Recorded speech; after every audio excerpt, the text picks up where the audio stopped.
নমস্কার বন্ধুরা, কেমন আছেন সবাই? স্পেশাল রান্নাঘরে সকলকে স্বাগত জানাই।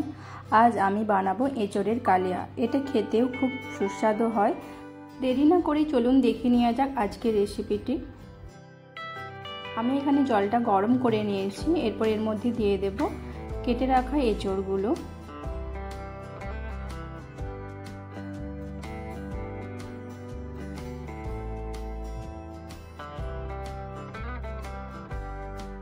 এঁচোড়ের মধ্যে আমি দিয়ে দেব 3 চামচ পরিমাণ লবণ আর 2 চামচ পরিমাণ হলুদ গুঁড়ো দিয়ে মিশিয়ে নেব।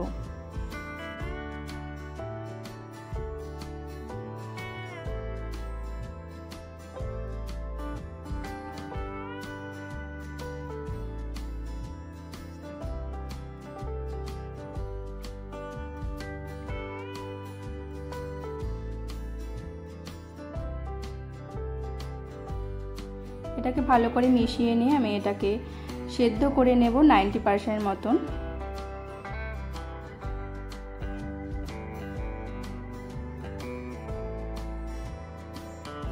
দশ মিনিট পর আমি ঢাকনা খুলে নিয়েছি। এঁচোড়টা সেদ্ধ হয়ে গেছে। এবার তুলে রাখবো। একটা বাটির মধ্যে আমি গুঁড়ো মশলাগুলোকে নিয়ে জল দিয়ে মিশিয়ে নেব। এর মধ্যে দিয়েছি জিরে গুঁড়ো, ধনে গুঁড়ো, হলুদ গুঁড়ো, লবণ পরিমাণ মতন, অল্প লাল লঙ্কা গুঁড়ো আর কাশ্মীরি লঙ্কা গুঁড়ো।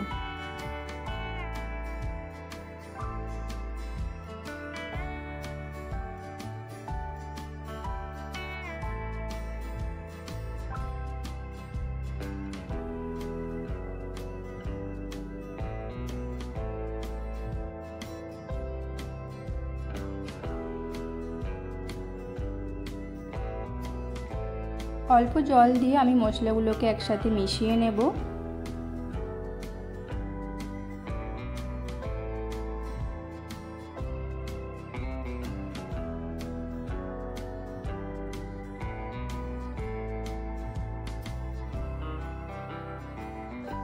কড়াই গরম করে নিয়ে এর মধ্যে আমি দিয়ে দেব পরিমাণ মতন সরষের তেল। দিয়ে এর মধ্যে আমি দিয়ে দেব কেটে রাখা আলু।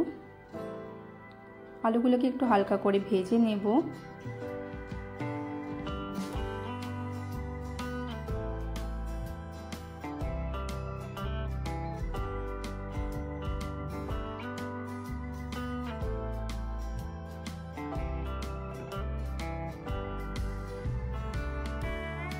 আলুগুলোর মধ্যে অল্প একটু লবণ আর অল্প একটু হলুদ গুঁড়ো দিয়ে মিশিয়ে নিয়ে আলুটাকে একটু লাল লাল করে ভেজে নেব।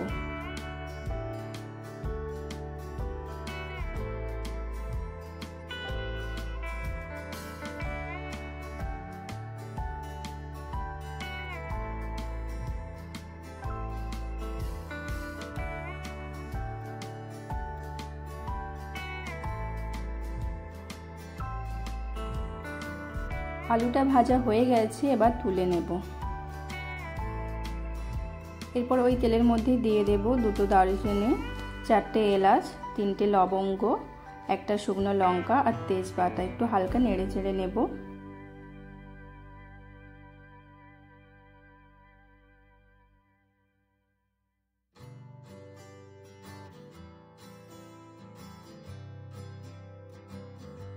তারপর এর মধ্যে দিয়ে দেব একটা বড় সাইজের পেঁয়াজ বাটা। পেঁয়াজ বাটাটা দিয়ে হালকা একটু ভেজে নেব।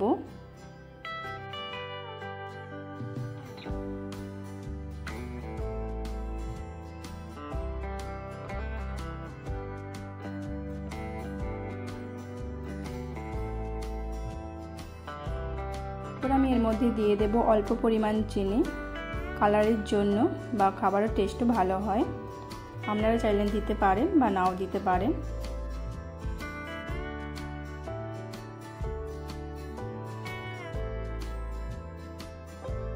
আমি এখানে পেস্ট করে নিয়েছি আদা, রসুন, টমেটো আর কাঁচা লঙ্কা। একসাথে আমি এগুলোকে পেস্ট করে নিয়েছি। পেঁয়াজটা ভাজা হয়ে গেছে। এরপর এর মধ্যে আমি দিয়ে দেব আদা, রসুন, টমেটো পেস্ট করে রাখা মশলাটা দিয়ে আবারও 2-3 মিনিট মতো হালকা করে ভেজে নেব।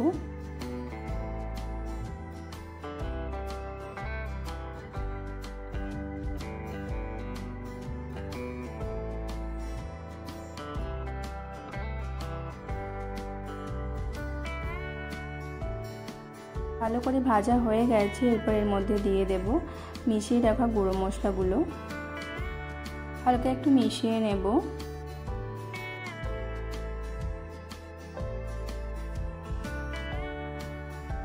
লেগে থাকা মশলার বাটিতে অল্প জল দিয়ে আমি এর মধ্যে দিয়ে মশলাটাকে ভালোভাবে কষিয়ে নেব।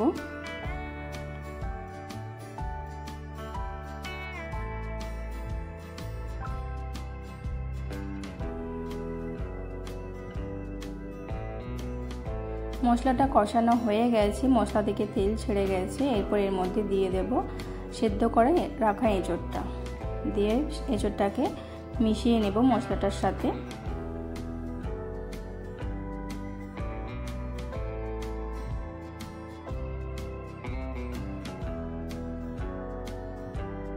এঁচোড়টা ভালো করে মশলাটার সাথে মিশিয়ে নিতে হবে।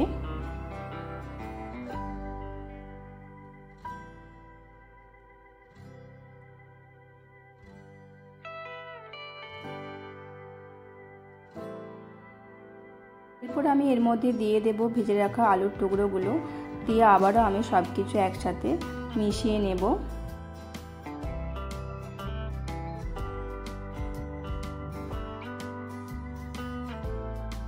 7 থেকে 8 মিনিটের মতন আমি সব কিছু একসাথে ভালোভাবে কষিয়ে নেব, তাতে রান্নার টেস্টটাও ভালো হবে।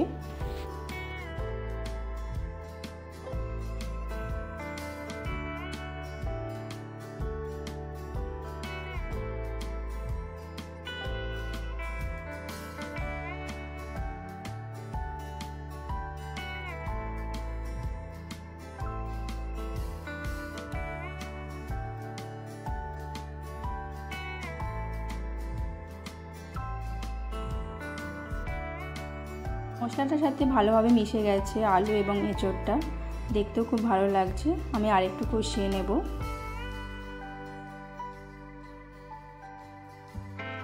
এরপর আমি এর মধ্যে দিয়ে দেব পরিমাণ মতন গরম জল। এখানে আপনারা যেরকম গ্রেভি রাখতে চান সেরকম অনুযায়ী জল দিতে পারেন। জলটার সাথে সব কিছু ভালোভাবে মিশিয়ে নেব।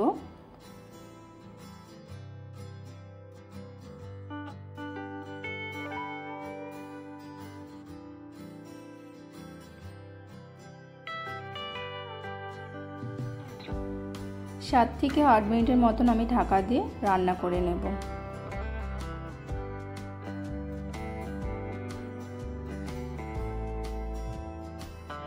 8 মিনিট পর ঢাকনা খুলে নিয়েছি, হালকা মিশিয়ে নিয়ে এরপর আমি এর মধ্যে দিয়ে দেব অল্প পরিমাণ গরম মশলা গুঁড়ো, দিয়ে আবার হালকা একটু নেড়ে চেড়ে নেব।